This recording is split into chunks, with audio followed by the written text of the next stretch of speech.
स्वागत करता हूं आपके अपने channel study IQ IAS Hindi पर। दोस्तों, आज मैं एक बहुत ही महत्वपूर्ण मुद्दे पर आपसे चर्चा करने जा रहा हूं और वो जो मुद्दा है वो है सिंधु घाटी सभ्यता की लिपि को लेकर के।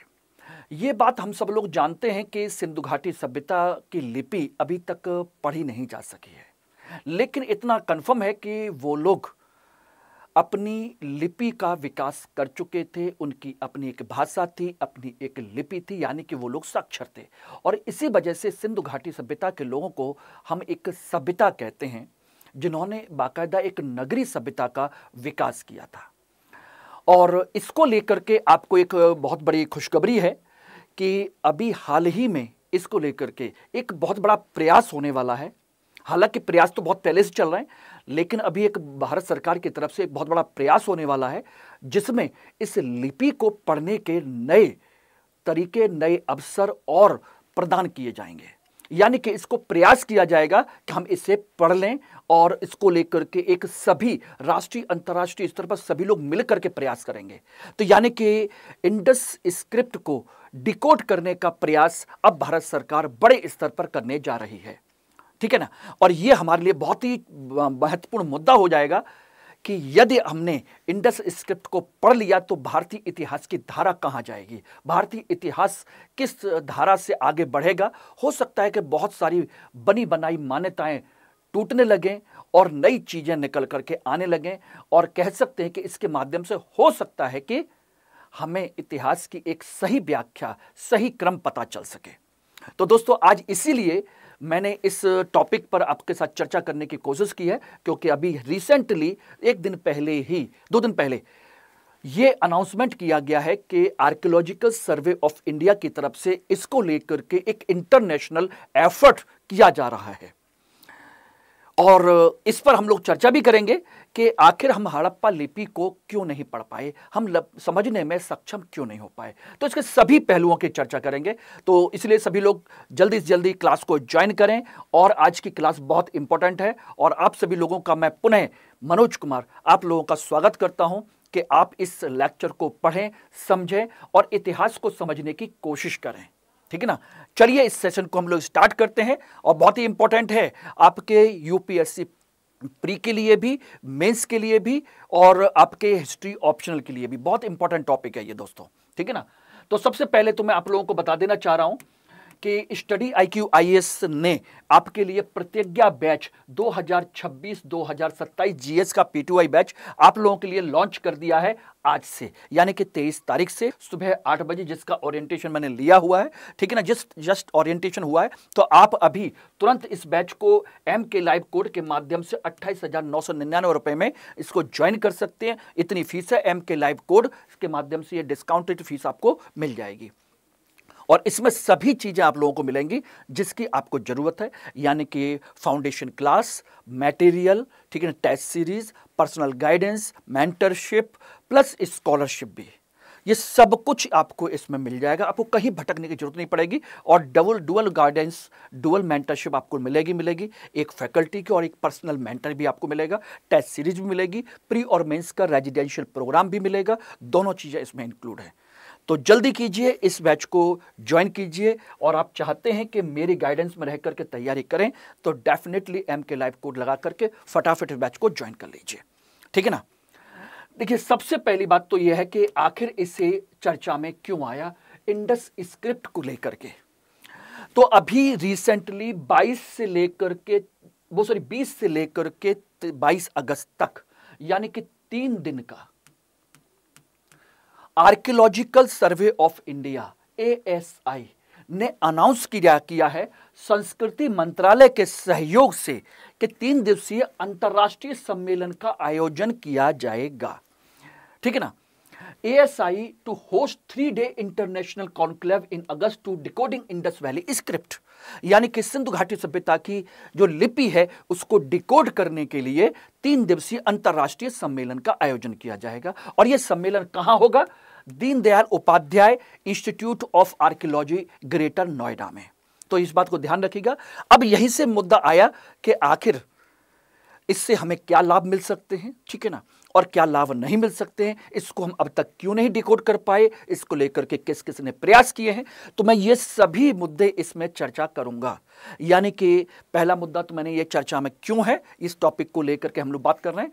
इतिहास में यही एक करंट का टॉपिक होता है। इसी तरीके से कहते हैं ना कि इतिहास स्टैटिकल सब्जेक्ट है, बिल्कुल स्टैटिकल है, लेकिन उसमें भी करंट की चीजें आ सकती हैं, और वही मैं पढ़ाने की कोशिश कर रहा हूं। और यूपीएससी इसी तरह के टॉपिक को लगातार अब पूछ रहा है, क्योंकि जो ऑलरेडी किताबों में है वो कई बार पूछ चुका है, और यूपीएससी बार बार बहुत ज्यादा रिपीटेटिव क्वेश्चंस नहीं पूछता है, ठीक है ना। तो इसलिए आपको नई चीजें जाननी चाहिए और समझना चाहिए, और साथ के साथ अपनी भारतीय इतिहास और संस्कृति की परंपरा की गहराइयों को भी हमको जानना चाहिए, ठीक है ना। ध्यान रखिएगा, तभी आप औरों से 2 कदम आगे निकल सकते हो, एक्स्ट्रा चीजें जान सकते हो, ठीक है ना। चलिए इसको स्टार्ट करते हैं। अब इस कॉन्क्लेव का सबसे बड़ा उद्देश्य क्या होगा? देखिए, मैं इस चीज को आप लोग अच्छे से जानते हैं कि मैं कभी भी पीपीटी के थ्रू पढ़ाना पसंद नहीं करता। उसके पीछे रीजन है कि उसमें एक्सप्लेनेशन और बहुत सारी चीजें लगता है कि बस इसको रीड कर रहे हैं। लेकिन मैंने पिछले कुछ समय से ये महसूस किया है कि मुझे आप लोगों को बेहतरीन कंटेंट देना है, और कंटेंट ऐसा जो आपके लिए काम आ सके, पीपीटी के थ्रू काम आ सके, तो आपको अच्छा खासा एक नोट्स बन जाए। दैट्स वाई मैंने अपनी सारी चीज़ें इसमें लिख करके उतनी चीज़ें जितनी ज़रूरत है वो आपको दे रहा हूँ, और ज़्यादा से ज़्यादा मैं समझाने की कोशिश कर रहा हूँ, जिससे कि आपको समझ में भी आ जाए और कंटेंट भी मिल जाए। पता चला कि मैं यहाँ लिख रहा हूँ और उतना कंटेंट लिख नहीं पाए और समय ज़्यादा जा रहा है, तो समय को बचाते हुए, आपको कंटेंट देते हुए और एक्सप्लेनेशन आपके साथ में करते हुए, इसीलिए मैंने ये सारी चीज़ें, मैं ये पैटर्न मैंने फॉलो किया है, ठीक है ना। तो इस सम्मेलन का उद्देश्य है कि इससे डिकोडिंग को लेकर के चल रहे विभिन्न शोधों को एक प्लेटफॉर्म मिल जाएगा, यानी कि एक इंटरनेशनल प्लेटफॉर्म, जहां पर राष्ट्रीय अंतर्राष्ट्रीय स्तर के सभी शोधकर्ता एक साथ बैठेंगे, चर्चा करेंगे, उस पर प्रयास करेंगे, एक दूसरे के किए जा रहे प्रयासों को एक दूसरे को दिखाने की कोशिश करेंगे, सबमिट करेंगे, सारी चीजें होंगी। चाहे वो प्रयास सांख्यिकीय दृष्टिकोण से हो, यानी कि स्टैटिकल पॉइंट ऑफ व्यू से हो, या भाषा के आधार पर हो, या विजुअल यानी लिंग्विस्टिक भी, विजुअल भी, या स्टैटिस्टिकल, किसी भी तरीके के दृष्टिकोण को यहां पर चर्चा की जाएगी, उनका विश्लेषण किया जाएगा, ठीक है ना। यानी कि विभिन्न प्रकार के जो शोधकर्ता हैं, अध्येता हैं, वो विभिन्न प्रकार के तरीकों और निष्कर्षों को प्रस्तुत करेंगे, साझा करेंगे। इससे हमें भविष्य में इस लिपि को समझने में एक सहायता मिलेगी, और ये बहुत जरूरी है। एक इंटरनेशनल एफर्ट बहुत जरूरी है। इससे फायदा क्या होगा, इसका इंपॉर्टेंस क्या है? देखिए, इसकी इंपॉर्टेंस है कि इसके माध्यम से संस्थागत और स्वतंत्र शोधकर्ताओं के बीच विचार विनिमय होगा। जो इंस्टीट्यूशनल है और इंडिपेंडेंट जो रिसर्चर्स हैं, वो आपस में विचारों को एक दूसरे के साथ एक्सचेंज करेंगे, और इससे नए दृष्टिकोण सामने आने की संभावना है। इससे हमें क्वालिटेटिव डिस्कशन देखने को मिलेगा, जानकारी मिलेगी, और इसको डिकोड करने में हेल्प मिलेगी। दूसरा, फंडिंग। तमिलनाडु के सीएम द्वारा अभी हाल ही में $1 मिलियन की घोषणा की गई है, जो कि एक प्रकार का इनके लिए प्रेरणा है। तो इस तरह के संवाद के लिए उन्होंने $1 करोड़, $1 मिलियन की घोषणा भी की है, ठीक है ना।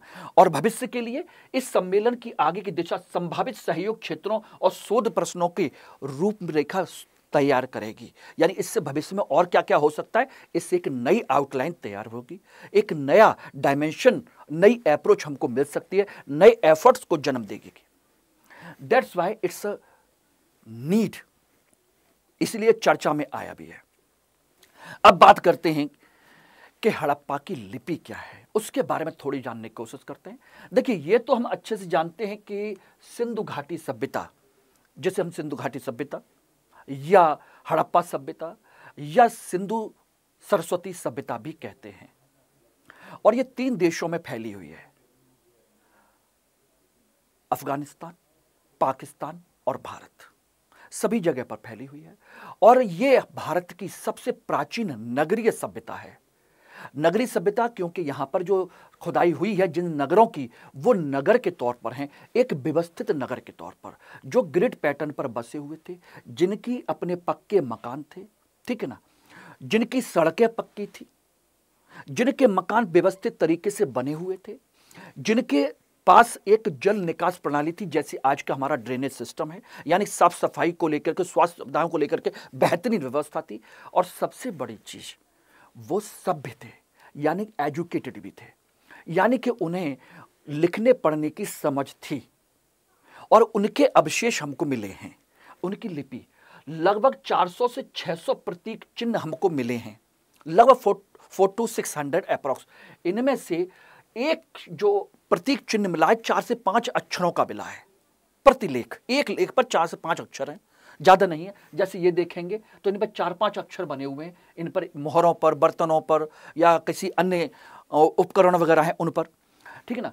जो सबसे बड़ा लेख मिला है, सबसे बड़ा जिस पर आपके चीजें मिली हैं, वो एक साइन बोर्ड है, साइन बोर्ड। और ये साइन बोर्ड कहां से मिला है? धौलावीरा से, जिस पर लगभग कहा जाता है कि 10 अक्षर हैं, 10 अक्षर का ये मैक्सिमम है। लेकिन सबसे बड़ी चीज क्या है, सभी लेख छोटे हैं और वे मोहरों पर, बर्तनों पर, ताबीज पर, औजारों पर बने हुए हैं। इनमें कोई भी लंबा ग्रंथ नहीं मिला, जैसे वैदिक काल की ऋचाएं या मिस्र के पपीरस वगैरह होते हैं, वैसे हमारे पास कोई भी इसका ग्रंथ नहीं मिला। ये एक परिचय मैंने दे दिया कि भाई इसको जान लीजिए। इन सब चीजों के पॉजिटिव नेगेटिव डायमेंशन तभी निकल करके सामने आएंगे जब इसके बारे में परिचय ले लेंगे, ठीक है ना, ये ध्यान रखिएगा। और दूसरी बात, अधिकांशतः इनमें से अब तक जो हम जानते रहे हैं, ये जो लिपि है जो हमने किताबों में पढ़ी है, वो कैसी है? किताबों में जो पढ़ी है हमने, वो पढ़ी है कि यह चित्रात्मक लिपि है, पिक्टोग्राफिक, चित्रात्मक है, पिक्टोग्राफिक है। और ये कहते हैं बूस्ट्रोफेडन स्टाइल की है, बूस्ट्रोफेडन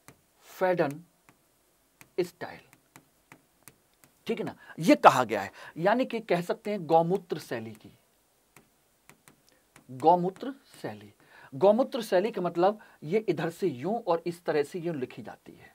ये अब तक का जो बताया गया है वो यही तरीका बताया गया है जो हमने अभी तक पढ़ा है, ठीक है ना। सामान्य तौर पर जो किताबों में पढ़ते हैं वो यही है, एक लाइन यूं जाती है, अगली लाइन यूं आती है, फिर यूं जाती है, फिर यूं आती है, इस तरीके से। इसी को हम कहते हैं, ये एक मूलभूत चर्चा है। लेकिन अब इसके बारे में हम जानने की कोशिश करें तो बात यह है कि आखिर इससे हम क्यों नहीं पढ़ पाए। इसीलिए सिंधु घाटी सभ्यता को हम आद्य इतिहास कहते हैं, प्रोटो हिस्ट्री। देखिए, हिस्ट्री के 3 पार्ट होते हैं, pre history, proto history and history. Pre history जिस वह युग जिस काल में लोगों ने अपनी लिपि का विकास नहीं किया, जिनका अपना कोई भी लिखित साक्ष्य नहीं था, और उस काल के इतिहास को जानने के लिए हमें पुरातात्विक स्रोतों पर निर्भर रहना पड़ता है, जैसे पाषाण काल। उस काल में मनुष्य अपनी लिपि का विकास नहीं कर पाया था। दूसरा आता है प्रोटो हिस्ट्री, जिस काल में मनुष्य ने अपनी लिपि का विकास तो कर लिया लेकिन हम नहीं पढ़ पाए, just like Indus valley civilisation, ठीक है ना। और उसके बाद का इतिहास जिस काल में मनुष्य ने लिपि का विकास भी कर लिया, उसको हम पढ़ पाए और आगे हम उसको कंटिन्यू पढ़ भी रहे। आखिर सफलता क्यों नहीं मिली? देखिए, मैंने इसको एक बहुत ही व्यवस्थित तरीके से आपको चार्ट के तौर पर बनाने की कोशिश की है, जिससे कि आपको सारी चीजें मिल जाए, पता चल जाए और समय भी हम लोगों का बच सके। देखिए, सबसे बड़ी चीज कि इसलिए पढ़ने में सफलता नहीं मिली क्योंकि हमें यहां से कोई भी द्विभाषिक अभिलेख नहीं मिला। अगर द्विभाषिक अभिलेख मिल जाता, जैसे मिस्र की भाषा का और सिंधु घाटी की भाषा का, या मेसोपोटामिया का और सिंधु की लिपि का, इन दोनों का लेख मिल जाता तो हम उसमें कंपैरेटिवली कुछ ना कुछ निकाल पाते। और उन दोनों जगह पर मिस्र की सभ्यता, मेसोपोटामिया की सभ्यता में द्विभाषी अभिलेख मिले हैं, इसीलिए वहां की भाषा को पढ़ पाए, लेकिन यहां नहीं पढ़ पाए। वहीं की जो परंपरा है उसी को रोसेटा स्टोन कहते हैं। रोसेटा स्टोन का मतलब होता है एक ही पाठ में कई भाषाओं का के माध्यम से लिखना, और ऐसा कोई भी बाइलिंगुअल द्विभाषी अभिलेख सिंधु घाटी सभ्यता में नहीं मिला। इसलिए हम किसी अन्य भाषा से उसकी तुलना नहीं कर पाए, हमें टोटली डिपेंड होना पड़ रहा है इंडस के शब्दों पर ही। दूसरा, छोटे छोटे लेख मिले हैं, यानी कुल मिलाकर के 400 से 600 शब्द मिले, अक्षर मिले हैं, चिन्ह मिले हैं, और इनमें से 3 से लेकर के 5 चिन्ह वाले, 4 से लेकर के 6 चिन्ह वाले, मैक्सिमम इतने आर्टिकल वाले वो अक्षर वाले जो हैं, वो चिन्ह वाले लेख हैं। अब उसमें उसकी वजह से कोई भी व्याकरणिक पैटर्न हमको पता ही नहीं चल रहा कि भाई इसकी व्याकरण क्या हो सकती है, क्या नहीं हो सकती। छोटे छोटे चिन्ह मिले हैं। तीसरा, इसकी समस्या है इसकी प्रतीक या इसकी लिपि को लेकर। कुछ विद्वानों का मानना है कि यह सांस्कृतिक प्रतीक है, यह कोई लिपि नहीं है, यह कोई भाषा नहीं है, यह केवल सांस्कृतिक प्रतीक है उनकी परंपरा के, और इसलिए पढ़ने की कोई ध्वनि आधारण प्रणाली हो ही नहीं सकती। इसका कोई ध्वनि नहीं है क्योंकि ये उनके कल्चर के प्रतीक चिन्ह है। जैसे हम अपने घर के ऊपर निशान बना लेते हैं, ध्वनि नहीं हो सकती। हम उसमें जो निशान बनाते हैं, जैसे हम देखा जाए तो रक्षाबंधन के समय में क्या होता है, हम अपने दीवारों पर नाग पंचमी पर गेरू और कारोच जो होती है, कोयला होता है, उसको घोल करके कुछ प्रतीक चिन्ह बनाते हैं, रंगोली बनाते हैं, तमाम सारी चीज़ें करते हैं। उसका अपना एक अर्थ होता है कि भाई नाग पंचमी नाग बना दिया हमने, उसके कुछ अर्थ हो सकते हैं, लेकिन कोई भाषा या ध्वनि नहीं है वो, ठीक है ना। तो इनका कहना है कि ये ऐसे कोई ध्वनिक चिन्ह नहीं है। यानी कि एक समस्या और भी है कि भाषा इसकी अज्ञात है। यानी सिंधु लिपि किसी प्राचीन भाषा, proto Tamil, proto Dravid, proto Munda, इनमें से कोई भी हो सकती है। यानी कि द्रविड़, तमिल या मुंडा भाषा का भी प्राचीन रूप हो सकती है, और वो सब विलुप्त हो चुका है, वो सब अब विलुप्त हो चुका है, और उसे समझना अब और कठिन है। लेखन की दिशा भी अस्थिर है, जो मैंने कहा था बूस्टो फैडन स्टाइल। अधिकांश लेख दाएं से बाएं लिखे गए हैं, कुछ उल्टे भी मिले हैं, इसलिए उसका कोई स्थायी नियम नहीं है, जो मैंने अभी आपको बताया। मैक्सिमम ऐसे मिले हैं, ऐसे, लेकिन कुछ ऐसे भी मिले हैं, इस तरीके से भी मिले हैं। मैक्सिमम ऐसे हैं और कुछ आपके ऐसे भी हैं, उल्टी तरफ भी हैं। तो दोनों तरफ से हमें कुछ कुछ मिले हैं, इसलिए इसका कोई स्थायी नियम नहीं है। फोनोग्राफ या ऑडियोग्राफ, ये भी कुछ तो नहीं है। यानी कि यह स्पष्ट नहीं है चोने, ये जो चिन्ह हैं ये ध्वनि दर्शाते हैं या कोई विचार बताते हैं, इनकी कोई ध्वनि है या कोई विचार है। दीज आर द 6 पॉइंट्स जिनकी बेहाफ पर हम कहते हैं कि इस वजह से हम इसको रीड नहीं कर पाए, या कह सकते हैं these are the 6 basic problems. अब आराम से आप लिख सकते हो। इंडस वैली सिविलाइजेशन को लेकर के मेंस में क्वेश्चन बन सकता है। आखिर वो उन कारणों की विवेचना कीजिए जिसकी वजह से हम सिंधु घाटी सभ्यता को नहीं पढ़ पाए, सिंधु घाटी सभ्यता की लिपि को नहीं पढ़ पाए, या सिंधु घाटी सभ्यता की लिपि को पढ़ने में क्या क्या समस्याएं हमारे सामने आई हैं, स्पष्ट कीजिए। तो आपको क्लियर हो गया। अगर प्री एग्जाम में भी क्वेश्चन पूछा जाए कि इसकी क्या क्या समस्या है, इनमें से 4 दे दिया जाए तो भी आप कर सकते हैं। अब तक क्या क्या प्रयास किए गए हैं, यह भी हमें बहुत जानना है। भाई ये भी तो जाने कि आखिर इसको पढ़ने के क्या क्या प्रयास किए गए हैं, किस तरीके से प्रयास किए गए हैं, यह भी हमें जानना चाहिए। तो सबसे बड़ी चीज है कि प्रयास को लेकर के राष्ट्रीय और अंतर्राष्ट्रीय स्तर पर बहुत सारे विद्वान हैं जिन्होंने इनको लेकर के प्रयास किए हैं। जैसे आपके बेहता मुखोपाध्याय भारतीय हैं, स्ट्रक्चर और व्यावसायिक दृष्टिकोण से इन्होंने बताने की कोशिश की है। भरत राव है, यज्ञदेवम, क्रिप्टोग्राफिक दृष्टिकोण से इन्होंने अपनी कोशिश की है। अंतर्राष्ट्रीय स्तर पर सबसे महत्वपूर्ण है अस्को पारपोला, फिनलैंड की बहुत बड़े आर्कियोलॉजिस्ट, हिस्टोरियन कह लीजिए।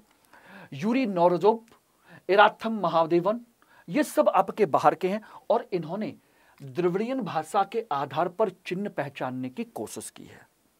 और आंकिक विश्लेषण भी हैं आपके राजीव राय जैसे लोग हैं, ठीक है ना। आंकिक विश्लेषण, एन गेम प्रोग्रामिंग, एआई कहते हैं, एआई के माध्यम से आधुनिक तकनीक में कुछ करने की कोशिश की है। सीक्वेंस की दिशा, संकेतों के क्रमिक नियम या संकेत लिपि भाषा में संरचना के तत्व खोजने में प्रोफेसर रोआ और उनके सहयोगियों द्वारा किया गया है, ठीक है ना। ये कुछ एफर्ट हैं, लेकिन इनके अंदर भी मैं थोड़ा सा और क्रिस्टल क्लियर करने की कोशिश करूं तो आपको बता देता हूं कि कौन कौन लोग हैं जिन्होंने प्रॉपर तरीके से एफर्ट किया है, और क्या एफर्ट किया है और उसके रिजल्ट क्या है। तो थोड़ा सा उन व्यक्तियों के बारे में थोड़ा डिटेल में भी जानने की कोशिश करते हैं, इससे आपकी समझ और बेहतर विकसित होगी, और बेहतर। देखिए ये रहे आपके सामने, इनमें चर्चा मैं करना चाह रहा हूं। देखिए अलेक्जेंडर कनिंघम, ये तो आप जानते हैं आर्कियोलॉजिकल सर्वे ऑफ इंडिया के हेड हुआ करते थे, ब्रिटिश नागरिक हैं। इन्होंने चिन्हों की गिनती की, पहली बार इंडस स्क्रिप्ट में मिले हुए चिन्हों की गिनती की, और इन्होंने इंडस सिविलाइजेशन को खोजने में बहुत बड़ा प्रयास किया था। यानी कि ये वो व्यक्ति हैं जिन्होंने सबसे पहले लिपि पर ध्यान दिया कि भाई यहां की अपनी कोई लिपि हो सकती है, उन चिन्हों को गिना। दूसरे एसआर राव, जिनके बारे में हम जानते हैं कई सारी महत्वपूर्ण साइटों की खोज की, गुजरात की, महाराष्ट्र, गुजरात वगैरह की कई सारी महत्वपूर्ण साइट जो हैं इंडस सिविलाइजेशन की, उनको खोजा। और इन्होंने सिंधु लिपि को कहा कि यह प्रारंभिक ब्राह्मी लिपि है। ये उन्होंने इस आधार पर उन्होंने डिस्कस करने का प्रयास किया, उस पर रिसर्च करने का प्रयास किया कि यह इनिशियल या प्री ब्राह्मी स्क्रिप्ट का पार्ट हो सकती है। और इन्होंने पढ़ने का दावा किया, लेकिन इसको मान्यता नहीं मिली। ठीक है ना, इन्होंने कहा कि मैंने पढ़ लिया है, लेकिन इसको किसी ने रिकॉग्नाइज नहीं किया। दूसरे इरावथम महादेवन, ये भी भारत के हैं। इन्होंने द्रविड़ भाषा के आधार पर विश्लेषण किया कि यह जो सिविलाइजेशन है यह द्रविड़ियन भाषा पर आधारित है, यानी कि यह लिपि द्रविड़ भाषाओं से जुड़ी हो सकती है, यह इन्होंने बताया। अस्को पारपोला, ये फिनलैंड की है, बहुत बड़ी विद्वान है। इन्होंने भी द्रविड़ियन भाषा के आधार पर ही विश्लेषण करने की कोशिश की, और इन्होंने बताया कि मछली जिसका अर्थ होता है मीन, जिस पर इसके प्रतीक चिन्ह मिले हैं, अगर मैं आपको दिखाऊं तो आप देख सकते हैं, यहां पर आप देखेंगे तो कई सारे प्रतीक चिन्ह मिल रहे हों, दिखाई दे रहे होंगे। तो उनमें मछली वगैरह भी बनी हुई हैं, कई सारे ऊपर साइड छुप गया है इसकी वजह से। तो यहां पर कई सारे प्रतीक चिन्ह हैं ये इनके, तो इनके आधार पर, जैसे ये हम कह सकते हैं ये इस तरह की चीजें, तो इनके उन्होंने अर्थ बताने की कोशिश की। और मछली का जो अर्थ बताया उन्होंने, वो ध्यान रखिएगा, मछली का अर्थ उन्होंने कहा मीन, मीन मीन्स तारा, तारा मतलब समय। इस तरीके से उन्होंने इसको लिंक करने की कोशिश की, यानी कि मछली का मतलब समय की गणना से तो नहीं है कहीं, ये उनका है, यानी कि एक नक्षत्र का पर्याय हो सकता है। यानी कि इन्होंने कहा कि कुछ प्रतीक चिन्ह हो सकते हैं जो समय को दर्शाने वाले प्रतीक चिन्ह हो सकते हैं। ठीक है ना। इन्होंने यह भी कहा कि कुछ जो प्रतीक चिन्ह हैं वह ध्वनि आधारित भी हो सकते हैं, यानी कि अक्षरों के अर्थ के आधार पर भी हो सकते हैं, यह भी उन्होंने कहा। लेकिन यह उन्होंने जरूर कहा कि यह वैदिक काल से पहले की है, ठीक है ना, और द्रविड़ियन भाषा से संबंधित हो सकती है। ठीक, यानी कि इन्होंने जो योग मुद्रा, देवी पूजा इत्यादि के जो संदर्भ निकाले वो द्रविड़ संस्कृति से जोड़ते हुए इन्होंने निकाले हैं। ठीक है ना, ध्यान रखिएगा, तो मैं इस पर चर्चा करूंगा। दूसरा आपका यूरी कोनरोजोव हैं, रूस के हैं। इन्होंने लोगोस्लेविक मॉडल, लोगोस्लेविक मॉडल का मतलब होता है ध्वनि आधारित, फोनेटिक आधार पर इन्होंने बताने की कोशिश की। मिस्र की तरह यह ध्वन्यात्मक प्रतीक हैं, यह उन्होंने बताया। राजेश राव, इनको ध्यान रखिएगा, राजेश राव अमेरिका के रहने वाले, भारत के नहीं है, नाम भारतीय है, लेकिन अंतर्राष्ट्रीय स्तर पर दो ये लोग जो हैं इन्होंने बड़े प्रयास किए, Rajesh Rao and Asko Parpola, Finland के। इन्होंने स्टैटिस्टिकल और एआई मॉडल, यानी कि आधुनिक जो टेक्नोलॉजी है, आर्टिफिशियल इंटेलिजेंस है, उसके आधार पर इनका मॉडल बनाने की कोशिश की, और इन्होंने लिपि में भाषा जैसी संरचनाएं पाई कि ये जो लिखा हुआ है इसमें लिपि जैसी, भाषा जैसे कुछ शब्द हैं, ये भी इन्होंने बताई। उसके अलावा बसंत सिंधे हैं और अन्य लोग हैं।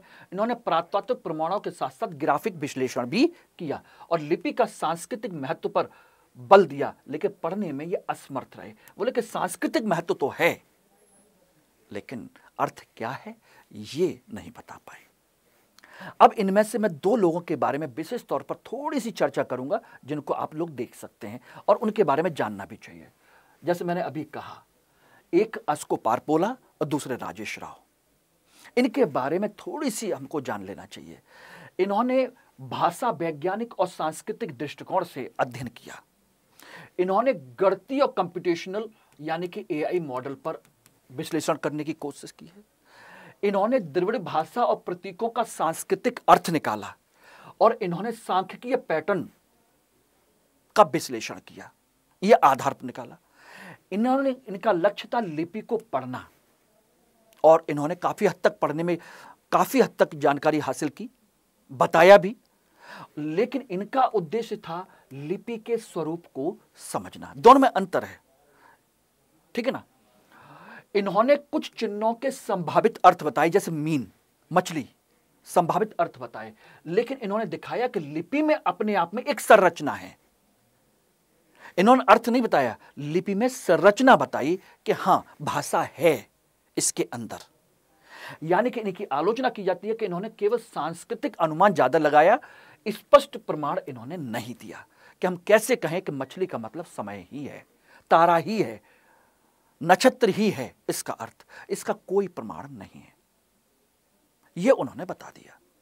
इन्होंने अनुमान लगाया और इन्होंने अर्थ नहीं बताया, बस कहा कि इसमें एक पैटर्न हो सकता है। अब आप समझ गए होंगे कि क्यों यह समस्या बनी हुई है अभी तक कि हम इंडस सिविलाइजेशन को की स्क्रिप्ट को हम डिकोड नहीं कर पा रहे, क्योंकि सबके अपने अपने पैटर्न है और सबकी अपनी अपनी प्रॉब्लम्स भी हैं। तो मैंने दो लोगों के बारे में विशेष तौर पर आपको मैंने चर्चा की है, ठीक है ना। और इसको लेकर के कौन कौन सी पद्धतियां अपनाई गई हैं अभी तक, तो इन पद्धतियों को आप लोग देख सकते हैं। भाषा वैज्ञानिक, सांख्यिकीय, ग्राफिक और प्रातात्विक, ये सभी प्रकार की अवधारणाएं अपनाई गई हैं। इरावथम पारपोला ने द्रविड़ भाषा से समानता ढूंढने का प्रयास किया भाषा वैज्ञानिक के आधार पर, लेकिन इसमें केवल अनुमान लगाया, व्याकरणिक नियमों और शब्दकोश से इसकी कोई पुष्टि नहीं मिल पाई। सांख्यिकी विश्लेषण एआई मॉडल वाला, राजेश राव का एआई आधारित, लिपि में व्याकरणिक पैटर्न जैसा अनुशासन तो मिला, ठीक है ना, लेकिन इसका कोई अर्थ नहीं निकला। ग्राफिक और कलात्मक विश्लेषण, इन्होंने चिन्हों के डिजाइन और रूपांकन की तुलना मिस्र और मेसोपोटामिया और तिब्बत के प्रतीकों से की है, लेकिन तुलना की है, अर्थ इसका भी कोई अभी तक हमने फाइंड आउट नहीं किया। और प्रातात्विक संदर्भ विश्लेषण, चिन्हों का संदर्भित प्रयोग किया, बताया कि इन चिन्हों का प्रयोग व्यापारिक, धार्मिक, सांस्कृतिक वस्तुओं से जोड़ने का प्रयास किया है कि भाई ये चिन्ह हैं, ये इनके व्यापारिक, धार्मिक, सांस्कृतिक गतिविधियों से जुड़े हुए चिन्ह हैं, ये इन्होंने बताने की कोशिश की है। लेकिन दोस्तों, अब जो एफर्ट किया जा रहा है, जो 3 दिन की मीटिंग हो रही है, अगर इसमें साल, 1.5 साल, 2 साल, 3 साल के अंदर मेहनत करके सभी राष्ट्रीय अंतर्राष्ट्रीय स्तर के सभी विद्वानों ने कोशिश की और एक एफर्ट किया कि और अगर इसका अर्थ निकल के आ गया, लिपि को हम पढ़ पाए, तो इसके क्या परिणाम हो सकते हैं, यह हमें जरूर पता होना चाहिए। इसीलिए मैंने इनको यहां पर दिखाने की कोशिश की है कि इसके ऐतिहासिक दृष्टिकोण से क्या लाभ हो सकते हैं। भारत का लिखित इतिहास 2500 ईसा पूर्व तक जा सकता है। वर्तमान में लिखित इतिहास हम कब तक मानते हैं? 1500 ईसा पूर्व का माना जाता है, वैदिक काल का। यानी कि जब वैदिक आर्य यहां पर आए तो 1500 ईसा पूर्व का ऋग्वैदिक इतिहास, ऋग्वैदिक काल को, ऋग्वेद को हम सबसे प्राचीन लिखित साक्ष्य मानते हैं। अगर यह ऐसा होता है तो हमारा इतिहास, लिखित साक्ष्य का इतिहास 1000 साल पहले और चला जाएगा। सभ्यता की आत्म पहचान हो पाएगी कि हम सिंधु को नगर योजना व्यापार वाली सभ्यता के रूप में तो जानते हैं, यदि लिपि पढ़ी जाए तो इसका धार्मिक, सामाजिक, वैचारिक पक्ष भी सामने आ सकता है कि भाई इनकी धार्मिक, सामाजिक और वैचारिक जो पक्ष है, ये क्या सोचते थे, इनकी परंपराएं क्या थी और क्यों थी, उनकी सही जानकारी मिल जाएगी कि आखिर वो कैसे करते थे, किस तरीके से करते थे, क्यों करते थे, यानी कि उनके सभी पहलुओं की जानकारी, उनके विचार भी सामने निकल करके आ सकते हैं। ये ध्यान रखेगा। और इससे प्राचीन भारत बनाम आर्य आगमन का विवाद जो है वो भी काफी हद तक सॉल्व हो जाएगा। सिंधु घाटी सभ्यता द्रविड़ीय थी या वैदिक पूर्ववर्ती, इससे आर्य द्रविड़ की बहस की ऐतिहासिक नींव स्पष्ट हो जाएगी कि वास्तव में थी क्या। यह विवाद भी सॉल्व हो जाएगा। कुछ लोग कहते हैं कि ये द्रविड़ों ने सिंधु घाटी सभ्यता का निर्माण किया, कुछ लोग कहते हैं कि आर्यों ने किया, तो यह विवाद भी हमेशा के लिए थम जाएगा। भाषाई और लिपि को लेकर के क्या लाभ हो सकते हैं? इससे हमें प्राचीन भाषा की पहचान हो सकती है कि सिंधु लिपि द्रविड़, मुंडा या किसी अन्य भाषा में हो। और अगर यह भाषा भाषा विज्ञान में एक नई शाखा खोल सकती है, एक नई ब्रांच आपकी ओपन हो सकती है कि यार एक नई भाषा हमको मिली है, एक नई परंपरा हमको मिली है। इससे प्रारती लिपियों की उत्पत्ति का रहस्य हल हो सकता है कि ब्राह्मी या खरोष्टी लिपि से पूर्व कौन सी लिपि प्रयुक्त होती थी। यह सवाल लंबे समय से अनुत्तरित है। सिंधु लिपि इसका मिसिंग लिंक बन सकती है उन प्राचीन लिपियों और नवीन लिपियों के बीच के लिए, यह भी हमको पता चल सकता है। और सांस्कृतिक और भाषाई मैपिंग आसान हो जाएगी। सिंधु सभ्यता का क्षेत्र बहुत विस्तृत था, बलूचिस्तान से लेकर गुजरात तक। यदि भाषा पता चले तो जनजातीय और प्राचीन भाषाओं का आपसी संबंधों को जोड़ा जा सकता है और उससे यह पता चलेगा कि अन्य क्षेत्रों में जो जनजातियां रहती है उनके साथ इनका क्या संबंध है, यानी कि उनका विस्तार पता चल पाएगा। चाहे वहां से हमें सिंधु घाटी सभ्यता के अवशेष मिले हों या ना मिले हों, लेकिन अगर भाषाई संबंध पता चलेगा तो डेफिनेटली हमें इसका क्षेत्र विस्तार भी पता चल जाएगा। इतिहास की नई धारा बन जाएगी। ये एक बहुत बड़ा इशू है। क्यों दोस्तों, आपको क्या लगता है? देखिए, बहुत इंपॉर्टेंट मुद्दा है ये, बहुत ही इंपॉर्टेंट, रियली में जानना चाहिए। सांस्कृतिक और धार्मिक दृष्टिकोण से इसका क्या लाभ हो सकता है? हमें धार्मिक विश्वासों का ज्ञान प्राप्त होगा। सिंधु सभ्यता वेद पूर्व धार्मिक विचारों से जुड़ी थी। क्या वहां शिव या देवी की पूजा होती थी, और होती थी तो कैसे होती थी, किस प्रकार से होती थी? अभी तक तो हम केवल अनुमान लगाते हैं कि आद्य शिव हैं या मातृ देवी है, लेकिन लिपि पता चल जाएगी तो उसके सही प्रतीक, सही अर्थ हमारे सामने निकल के आ जाएंगे। और अगर उससे पहले शिव थे, मातृ देवी थी या कोई और थी, तो धर्म की प्राचीनता के बारे में हमें स्पष्ट पता चल जाएगा, यानी प्रूफ के साथ। सभ्यता की वैचारिक संरचना सामने आएगी। क्या वहां कर्मकांड थे? वहां का दर्शन क्या था? उनके सामाजिक नियम लिखित थे या अज्ञात आयाम उजागर हो सकते? बहुत सारी ऐसी चीजें जो हम नहीं जानते। देखिए, कर्मकांड, दर्शन, ये विचारों से स्पष्ट होते हैं, लेकिन लिपि ना पढ़ने की वजह से उनका दर्शन पता नहीं चलता, उनकी सोच, उनके विचार क्या थे, उनके कर्मकांड कैसे करते थे, उसका अर्थ क्या था और क्यों था वो। क्यों का जवाब मिल जाएगा, क्यों और कैसे। समाज और अर्थव्यवस्था का दस्तावेजीकरण हमको पता चलेगा। इससे हमें कृषि, व्यापार, राज्य व्यवस्था, इससे संबंधित लेख मिलते हैं, तो प्राचीन भारत के सामाजिक आर्थिक ढांचे का पूरा चित्र पता चल जाएगा। हम और भी चीजें खोजेंगे और खुदाइयाँ करेंगे, उनसे बहुत सारे प्रतीक चिन्ह मिल सकते हैं, लिपि के नए चिन्ह मिल सकते हैं, उससे हमें नए अर्थ पता चल सकते हैं, लेकिन पढ़ने से ही होगा। उसके अलावा पुरातात्विक और सभ्यता अध्ययन में योगदान। सिंधु लिपि पढ़ने से भारत विश्व की 4 प्रमुख सभ्यताओं, मेसोपोटामिया, मिस्र, चीन और भारत में एकमात्र ऐसी बन जाएगी जिसकी स्वदेशी लिपि और भाषा का दस्तावेज उपलब्ध होगा। बाकी सभी का उतना नहीं है, एकमात्र बन जाएगी जिसकी लिपि भी होगी और उसकी अपनी स्वदेशी लिपि, विदेशी लिपि से उसका कोई संबंध नहीं है। और इससे भारत की वैश्विक बौद्धिक विरासत में योगदान पता चलेगा। सिद्ध हो जाएगा कि हम कितने बौद्धिक विरासत हमारे पास मौजूद थी, हम कितने समय से पढ़े लिखे हैं, कितने लंबे समय से इंटेलेक्चुअल हैं, हम पिछड़े नहीं थे। और सबसे बड़ी चीज, 5वां हम कह सकते हैं तो व्यवहारिक और तकनीकी लाभ। शोध और शिक्षा में इससे क्रांति मिलेगी। स्कूल, विश्वविद्यालय स्तर पर इतिहास के पाठ्यक्रम में नए सिरे से गढ़े जाएंगे, नए सिरे से इतिहास पढ़ा जाएगा, नए सिरे से इतिहास लिखा जाएगा, नए सिरे से पढ़ाया जाएगा। इससे नई पांडुलिपियां और ग्रंथ सामने आ सकते हैं। यदि कहीं लिपि में छिपी अनदेखी सामग्री आयुर्वेद, खगोल, गणित में मिलती है, ज्ञान विज्ञान के क्षेत्र में बड़ा योगदान हो सकता है। अगर उन लिपियों में कुछ इस तरह के यहाँ के प्रतीक चिन्ह मिलेंगे तो पता चलेगा कि ये वहां से आया, इसका अर्थ ऐसा है। और एआई डिजिटल ह्यूमैनिटीज में उपयोग। लिपि पढ़ने में सफल मॉडल और अज्ञात लिपियों, ईस्टर आइलैंड की ओल्मेक लिपि पर लागू किया जा सकता है कि इसी मॉडल को अन्य लिपियां जो अभी तक पढ़ी नहीं गई हैं उनको भी पढ़ने में हमें सहायता मिल सकती है। तो सोचिए कितने बड़े डायमेंशन होंगे। अब आपको लग रहा होगा कि सर केवल लिपि पर आपने इतना बड़ा लेक्चर, इतना डिटेल लेक्चर ले लिया। बेटा, ये इतिहास है और यूपीएससी किसी भी तरह के क्वेश्चन आपसे पूछ सकता है। और क्योंकि ये केवल इतिहास नहीं है, हमारी सांस्कृतिक विरासत का महत्वपूर्ण स्थल है, महत्वपूर्ण बिंदु है, महत्वपूर्ण केंद्र है, जहां से इतिहास की धारा बनती है। हम कहते हैं ना कि हम बहुत प्राचीन समय से एक सिविलाइज्ड कल्चर से बिलोंग करते हैं, इंडस वैली सिविलाइजेशन।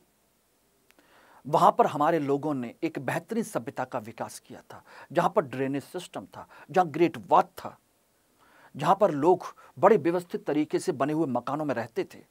आज भी हम उसका परिचय देते हैं, और जब यह पता चल जाएगा तो हमारे इतिहास की शुरुआत वहां से होगी और बेहतर तरीके से होगी। तो हम अपने अंदर कितना कॉन्फिडेंस आएगा।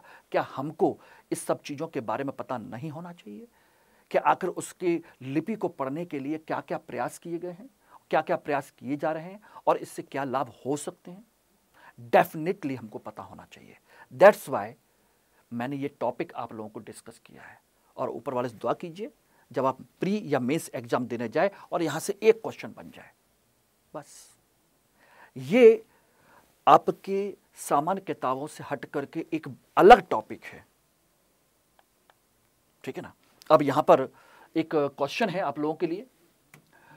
निम्नलिखित में से किन कारणों से सिंधु लिपि अब तक पढ़ी नहीं जा सकी है? सिंधु लिपि के अधिकांश लेख अत्यंत संक्षिप्त हैं, कोई द्विभाषिक लेख उपलब्ध नहीं है, सिंधु लिपि में व्याकरणिक संरचना बिल्कुल नहीं थी, मूल भाषा अभी तक अज्ञात है। बताइए, 1, 2, 4, बी 2 और 3, केवल 1 और 3, उपरोक्त सभी।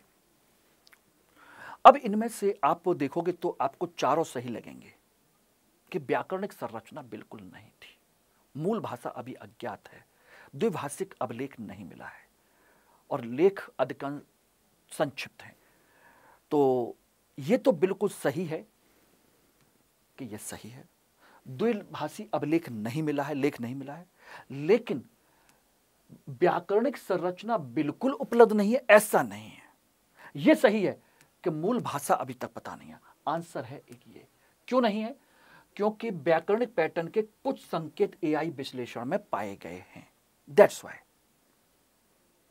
यानी कि जब राजीव राय ने इस तरह की चीजों में खोज की है उन्होंने, तो एआई के अंतर्गत कुछ व्याकरणिक पैटर्न मिले हैं, लेकिन अर्थ पता नहीं चला। इसका अर्थ क्या है यह पता नहीं चला, इसलिए इस चीज को जान लीजिए। और मेंस का क्वेश्चन, सिंधु लिपि को पढ़ने के लिए किए गए प्रयासों की विवेचना कीजिए और साथ ही यह स्पष्ट कीजिए कि अब तक सफलता क्यों नहीं मिली है। 250 शब्दों में आपका आंसर। किसी भी तरीके से क्वेश्चन पूछा जा सकता है। उम्मीद है कि आपको यह सेशन समझ में आया होगा, और अगर इसी तरीके से इसी पैटर्न पर आप जानना चाहते हैं कि नंबर 300 प्लस कैसे आ सकते हैं, तो इतिहास ही है आपको हिंदी भाषा में भी और मेरे साथ रह करके इजीली 300 प्लस नंबर आपको मिल सकते हैं। अगर इसी तरह के क्वेश्चंस मिलते हैं, इसी तरह की चीज़ें मिलती हैं और इसी तरीके से आप पढ़ करके लिख करके आ सकते हैं, तो डेफिनेटली इतिहास आपको 300 प्लस नंबर देगा। जब मैंने इसी तरीके से पढ़ा था तो उस समय 365 मार्क्स थे मेरे आउट ऑफ 600। पहले 600 नंबर का पेपर होता था, लगभग 61%। क्या अब आपको मैं दिलवा नहीं सकता? बिल्कुल डेफिनेटली दिलवा सकता हूं।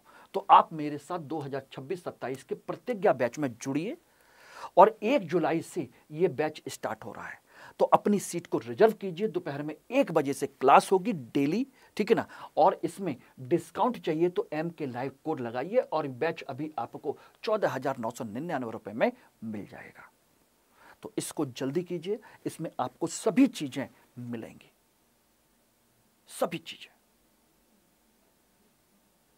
यानी कि रेगुलर क्लास, प्रीवियस ईयर के क्वेश्चंस, ठीक है ना, model answers, model questions, daily answer writing, test series, important material और रेगुलर मटेरियल, सभी तरह का सब कुछ। और इसमें आपको पढ़ने के लिए कुछ एक्स्ट्रा एफर्ट नहीं करना, कोई बड़ी किताबें नहीं पढ़नी, उसके लिए मैं हूं, ठीक है ना, उसके लिए मैं हूं। इसके लिए टेंशन लेने की बिल्कुल भी जरूरत नहीं है। इजीली 300 प्लस नंबर आएंगे। मेरे साथ जुड़िए और सिलेक्शन लीजिए। और बिना 300 प्लस नंबर के आप प्रॉपर आईएएस तो नहीं बन सकते, क्योंकि जीएस आपको उतने अच्छे नंबर नहीं दे पाता। ये बात आप अच्छे से जानते हैं कि एवरेज टॉपर्स के भी 40% नंबर आते हैं जीएस में, 40% से ऊपर नहीं निकल पाते।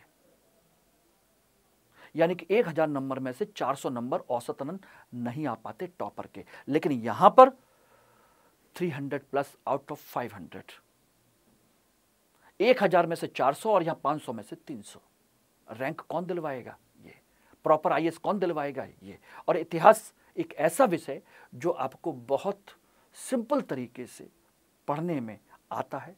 इसकी अपनी कोई भाषा नहीं है, अपना कोई शब्दकोश नहीं है, और बहुत ही सिंपल तरीके कहानी के तौर पर इसको पढ़ते हैं, अपनी भाषा में लिख करके आ सकते हैं।